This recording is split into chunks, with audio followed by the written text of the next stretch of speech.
Un homme errant dans une région sauvage fit une découverte étrange. Un peu plus loin devant lui, quelque chose semblait briller comme de l'or. Après avoir balayé le sable et la poussière qui recouvraient la pierre, il réalisa qu'il s'agissait très probablement d'un immense lingot d'or. Il se retourna pour regarder son ami. Après une brève lutte intérieure, il décida finalement de lui révéler la découverte. Face à cet or profondément enfoui, son ami ne put en confirmer immédiatement l'authenticité et sortit alors un briquet à haute température pour le tester. Selon les connaissances courantes, si l'or ne noircit pas sous la flamme, cela prouve qu'il est véritable. Et en effet, l'or ne subit aucun changement, ce qui signifiait que la richesse semblait à portée de main. Sans trop hésiter, les deux hommes se mirent aussitôt à creuser, tentant de sortir le bloc d'or en entier. Mais après plusieurs heures d'efforts, ils n'avaient toujours pas atteint la base de l'or, ce qui prouvait au contraire qu'il était bien plus grand qu'ils ne l'imaginaient. Après de nouveaux efforts, ils essayèrent de faire levier directement sur le lingot, en vain. Ils tentèrent ensuite de le tirer à l'aide de la puissance du véhicule, mais même lorsque le moteur tourna à plein régime, la corde céda sous la tension. Face à cet or étincelant, les deux hommes étaient pris de colère, craignant que la vie de bonheur à laquelle ils aspiraient ne leur échappe. Refusant d'abandonner, ils continuèrent à creuser, sans se douter que sur cette vaste étendue sauvage, le danger rôdait de toutes parts. Voyant le jour décliner, ils ramassèrent du bois mort afin de faire face aux bêtes tapies dans l'ombre. Ils savaient que sans feu, ils risquaient de devenir la proie des animaux sauvages. Malgré le danger imminent, l'idée de leur future vie les remplissait de joie. Après avoir rêvé d'un avenir parfait, une question cruciale se posa: comment extraire ce gigantesque bloc d'or? L'ami proposa qu'il y avait une petite ville non loin d'ici, où il serait possible de trouver une pelleteuse. Après 5 jours de trajet, il pourrait ainsi dire adieu à la pauvreté. Mais durant ce laps de temps, quelqu'un devrait rester sur place pour surveiller l'or, affrontant les conditions extrêmes du désert et les attaques constantes des bêtes sauvages. L'ami affirma avoir regardé de nombreuses émissions de survie et se disait le plus apte à rester garder l'or, mais Jeff refusa aussitôt. Il craignait que son ami, resté seul, ne s'approprie tout l'or, réduisant à néant sa propre joie. Après mûre réflexion, Jeff insista fermement pour rester lui-même.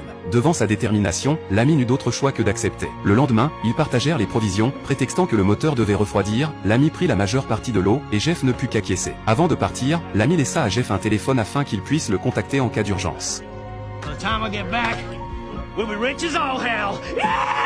Après avoir envisagé un avenir radieux, l'ami démarra et s'éloigna, tandis que Jeff commençait ses préparatifs. Il enterra d'abord l'or sous le sable pour éviter qu'il ne soit repéré par des passants, puis utilisa le peu de tissu restant pour construire un abri de fortune. Face à la chaleur écrasante et à l'aridité du désert, il savait que son corps serait poussé à ses limites, et sa première priorité fut de ramasser un maximum de branches, car le danger mortel était omniprésent. La nuit, Jeff alluma un feu de camp. Au loin, les cris des bêtes résonnaient, et il ne lâchait jamais son couteau. Ainsi s'écoula la première journée. Au réveil, en apercevant l'or au loin, Jeff eut le sentiment que tout cela en valait la peine. Cependant, le premier appel de son ami échoua à cause d'un mauvais signal. Jeff ne put rien faire et ignorait la situation, mais il comprit clairement que rassembler du bois restait la priorité absolue. C'est alors, lors d'une de ses collectes, qu'il découvrit par hasard un avion écrasé. Jeff fut fou de joie, bien que la carcasse fût en mauvais état, elle pouvait peut-être lui sauver la vie. Après l'avoir examinée, il ressentit malgré tout une certaine inquiétude, car l'épave était trop éloignée de l'or. Il ne put se résoudre qu'à démonter quelques morceaux pour améliorer son abri, car protéger l'or restait plus important que tout. Ainsi, l'abri de fortune fut renforcé. En voyant l'or scintiller non loin, Jeff se sentit un peu plus